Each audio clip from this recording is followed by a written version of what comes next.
सभी को नमस्ते, मैं जतिन चौहान। आप देख रहे हैं स्टडी विद जतिन। गाइस, इसमें हम देखने वाले हैं डी फार्मा सेकेंड ईयर के subject pharmacy law and ethics के चैप्टर फर्स्ट, जो कि इंट्रोडक्शन ऑफ फार्मेसी है। इसमें हम देखेंगे what is drug enquiry committee 1930, यानी कि औषधि जांच समिति 1930 क्या है। It was constituted in 1930. R.N. Chopra as chairman, Sri C. Govindan Nayyar as secretary, and Dr. B. Mukherjee as assistant secretary were the main person who made these. यानी कि इसका गठन 1930 में किया गया था। R.N. चोपड़ा अध्यक्ष के रूप में, श्री सी गोविंदन नायर सचिव के रूप में और डॉक्टर बी मुखर्जी सहायक सचिव के रूप में इन्हें बनाने वाले मुख्य व्यक्ति थे। The other three members of the committee were Father J.F. Case, Mr. H. Cooper and मौलवी अब्दुल मतीन चौधरी। समिति के अन्य 3 सदस्य थे, जिसमें father J.F. Case, Shri H. Cooper और मौलवी अब्दुल मतीन चौधरी थे।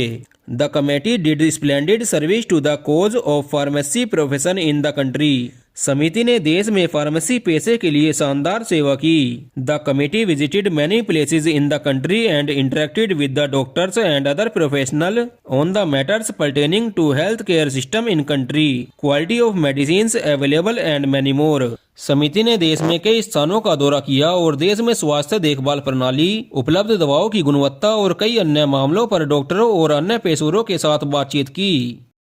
The Drugs Inquiry Committee (DEC), also known as the Chopra Committee, was a pivotal Indian government body formed in 1930 under Colonel R.N. Chopra to investigate substandard drugs pharmacy practices and the lack of drug legislation in India, leading to foundational recommendations that spurred the creation of the Drugs and Cosmetics Act of 1940 and established drug control system to ensure safe and quality medicines। यानी कि drugs inquiry committee, जिसे हम DEC भी बोलते हैं, जिसे Chopra committee के नाम से भी जाना जाता है, 1930 में कर्नल R.N. चोपड़ा के नेतृत्व में बनाई गई एक महत्वपूर्ण भारतीय सरकारी संस्था थी। इसका मकसद घटिया दवाओं, फार्मेसी के तरीकों और भारत में दवा कानूनों की कमी जांच करना था। इसकी सिफारिशों के आधार पर ही 1940 का ड्रग्स एंड कॉस्मेटिक एक्ट बना और सुरक्षित और अच्छी क्वालिटी की दवाएं सुनिश्चित करने के लिए दवा नियंत्रण प्रणालियां स्थापित की गई।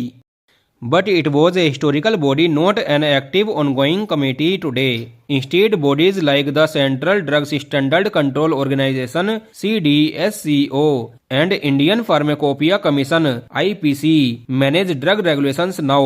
यानी कि यह एक ऐतिहासिक संस्था थी। आज यह कोई सक्रिय चालू कमेटी नहीं है।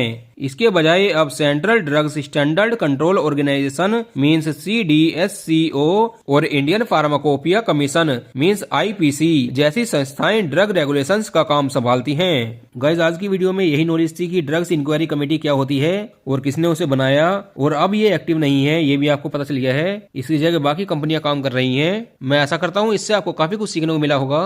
गाइस, वीडियो अच्छी लगी तो लाइक करना, कमेंट करके बताना वीडियो कैसी लगी एंड नेक्स्ट वीडियो आपको किस टॉपिक पे चाहिए। Thank you friends.